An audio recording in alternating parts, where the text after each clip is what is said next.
Hi, Bill. How are you today? Florent, I am doing well. How are you? Doing fantastic. It's a beautiful day today in the city. And we are here to talk about the state of the industry report, US EV fast charging Q3 2025.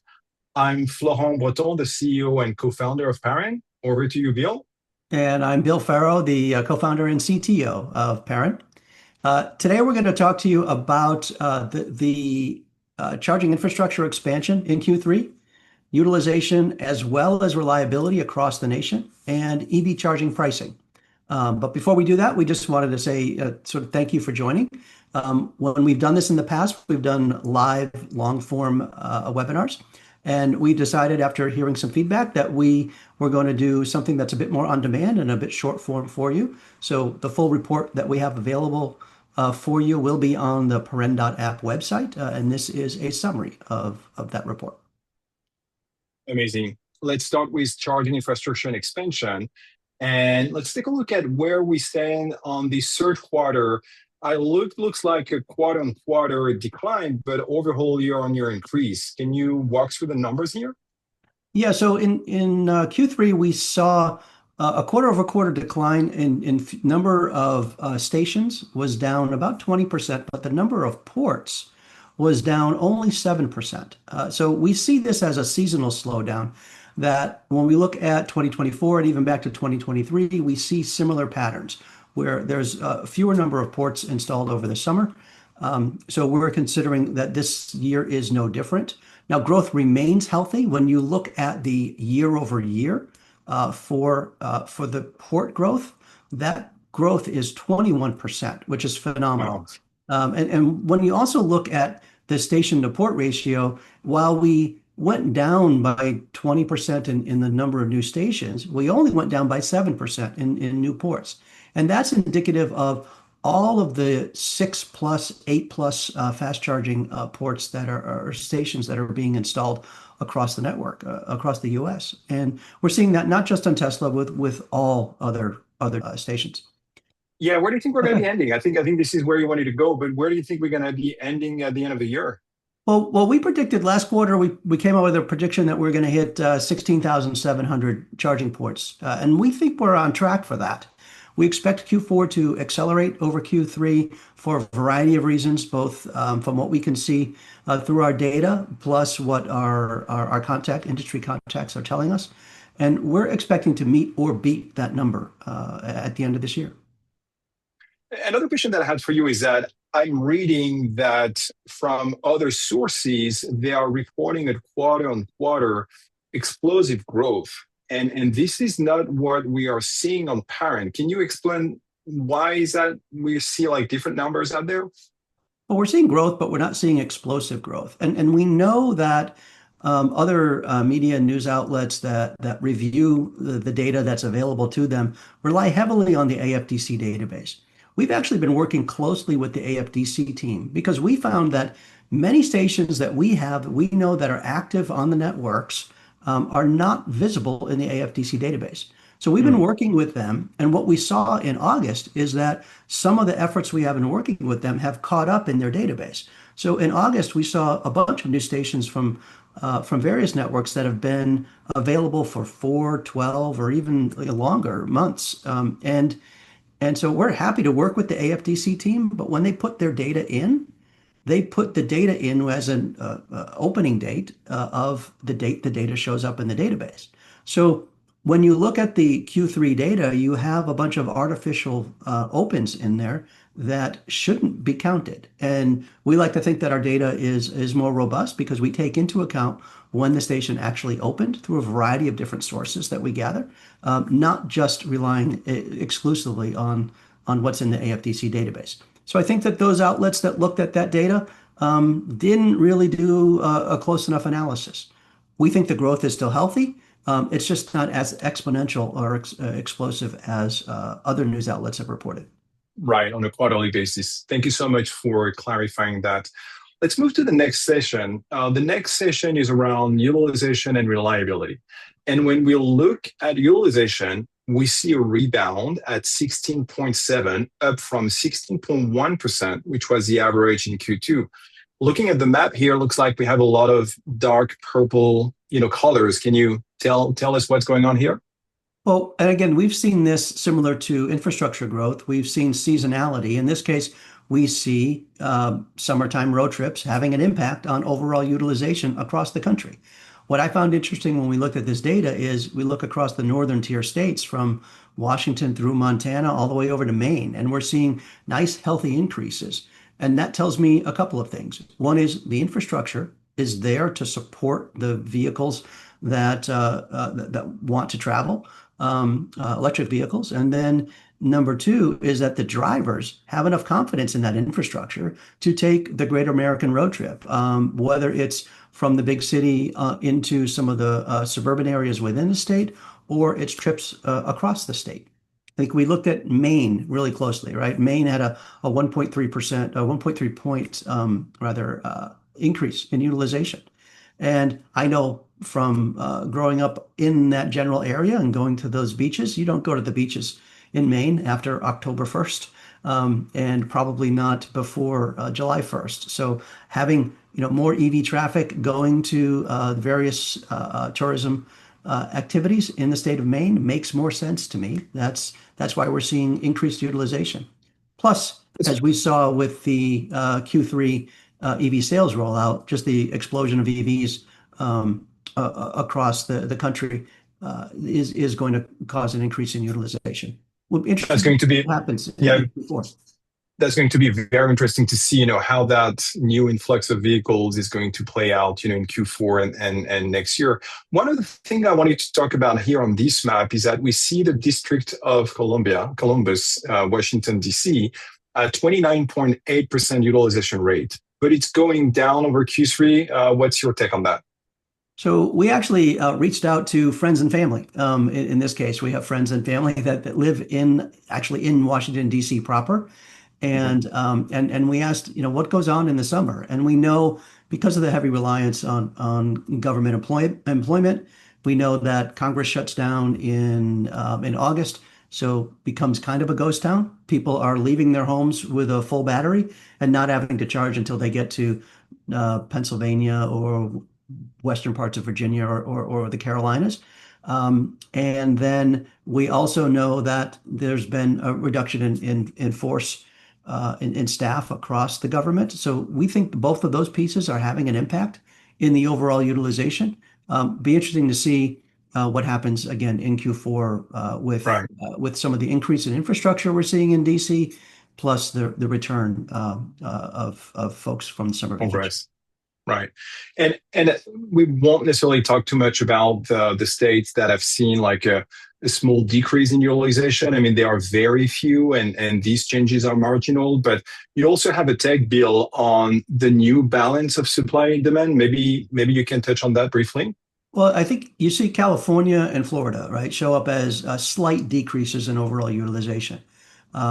We know that, again, the infrastructure there is growing. We've reported previously that we believe the infrastructure is ahead of demand, which actually Hmm. is what we want to see, right? We want to see EV charging stations out there, more encouraging more drivers to convert over to EVs or add a second EV to their household if they have two vehicles. So we're seeing that in both California and Florida, where infrastructure is outpacing demand. Again, that's a good thing.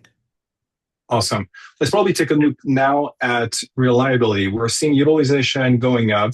When it comes to reliability, it's improving as well, which is amazing, like to 92.3 over from 92.1. A few questions for you, Bill. First, do you want to touch about, why is that number different from what we talked about in Q2, and maybe walk us through the main top movers on this map?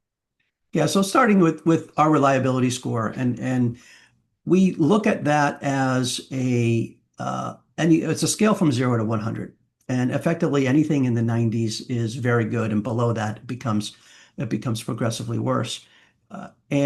And we built the reliability algorithm to be able to view all the charging station data in a common, consistent way, regardless of hardware type, software type, et cetera. And it really is sort of a proxy for first-time plug success, which is something the industry is looking to adopt as something that is better than the current uptime requirements that we see from programs like the NEVI program. So that's sort of a newer definition of our reliability index. And effectively, we see some changes between our Q2 report and the Q3 report simply because the universe of charging stations that we're tracking changed and it grew. And so we went back in time in Q2 when we revisited the charger reliability index Right. with that new larger data set so that we could then bring it together and do a apples to apples comparison, right? We waited several months so that we could actually have another a good 2 quarters of data to Good. compare against. That's fantastic. And we're also seeing, on this map that overall reliability is improving. You want to talk about, the overall trend and maybe, point out to a state that has been improving a little more than the others? Yeah, I think if we look pretty much in the middle of the map, we look at Oklahoma.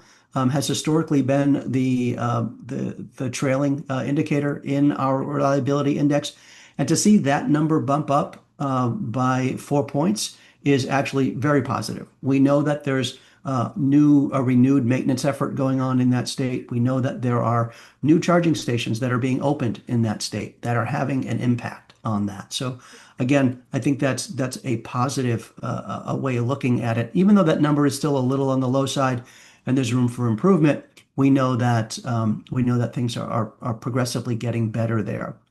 When we look at a lot of the other states, especially the states that are already in the mid 90s, up or down a point or two here or there, Alaska jumps out, right? They went down from 98 to 96. That's still very, very positive. That's probably one bad Mhm. port amongst all the data in Alaska. So overall, these numbers look very positive and indicative of the growth of infrastructure with new, more reliable hardware, the renewed focus on maintenance across the board, and some of the refreshes that are still happening across the country.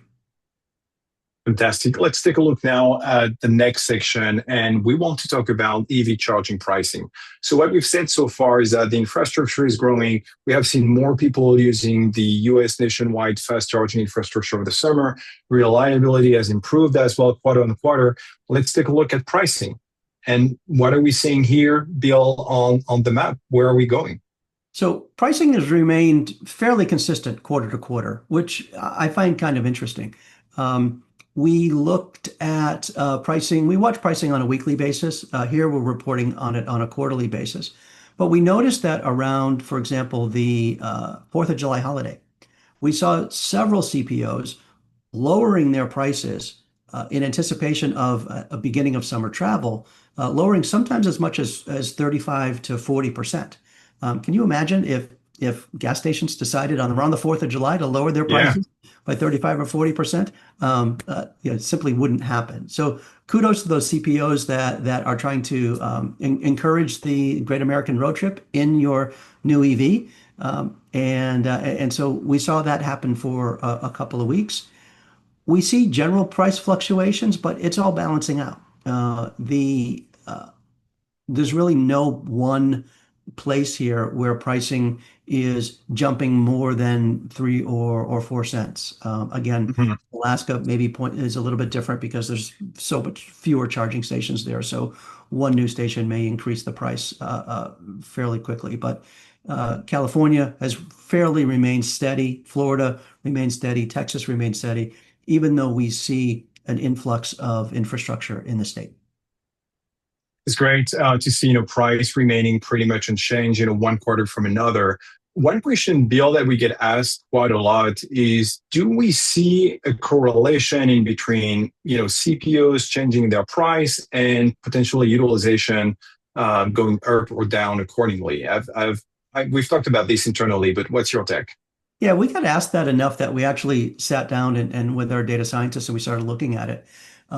And what we saw on the macro level is there really is no correlation between price changes and utilization. And we found that very interesting. It wasn't the outcome we expected, but it's fairly consistent regardless of the geo or region or state that we looked at.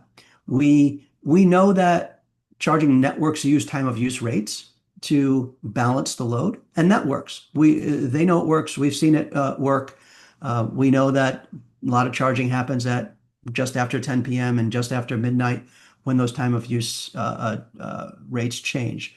But when stations within a competitive area, maybe within 2 or 5 miles, when they change their pricing, does it impact their utilization? Do folks move away to another charging station? Generally not, from what we can see. And so that's again indicative of I think where we are today. We think in the future that may be a little bit different. I agree. Probably, with the next cohort of customers joining the electric vehicle, space, they might be more price sensitive, and we might see a stronger correlation in between pricing and utilization. But it's great to know that right now, that is not the case, or at least, from what we see. That concludes that quarterly report overview. That is just a fraction of the few slides that we have available, right, Bill? I mean, the full report contains much more than that.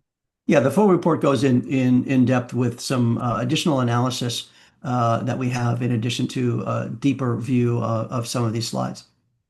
And the report is accessible through paren.app/report. We would love to get your feedback. The reason why we are doing this report is that we are lucky enough at Paren to have access to close to 12,000 stations and 61,000 DCFC ports. And we have so much knowledge that we want to share it back to the industry and provide the information that is needed for everyone to better understand the industry dynamics. But what we do as Paren is not only that report we done on a quarterly basis, but we are a platform for electric vehicle charging inside. So on one end, we aggregate data, we enrich the data with indicators such as reliability score and also amenities and many other indicators. And then we standardize the data. So we can compare one charging port in California to another one, say, in Michigan. And then we make that information available for business partners. We're working with CPOs, automakers, map makers, rideshare operators, government entities, and we have that information available as a flat file for business intelligence tools, as a real-time API, and a self-serve tool with online portal. Maybe briefly, Bill, on the real-time API, do you want to talk about what it's all about? So eventually, what we're looking to do is include that real-time API to help drivers get to working charging stations, right?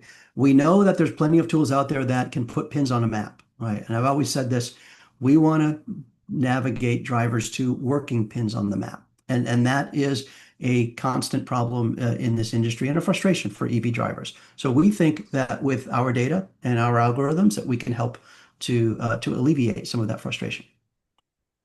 And that's about 13 million sessions that we see on a monthly basis. I think over the last few months, that was in between 12 and 13 million fast charging sessions in the US. On a daily basis, when you factor in all these single events, that's about 100 million events that the team is tracking on a daily basis. I think that's it for our report. Thank you so much for joining us, and we're looking forward to connecting with you offline. Thank you. Thank you.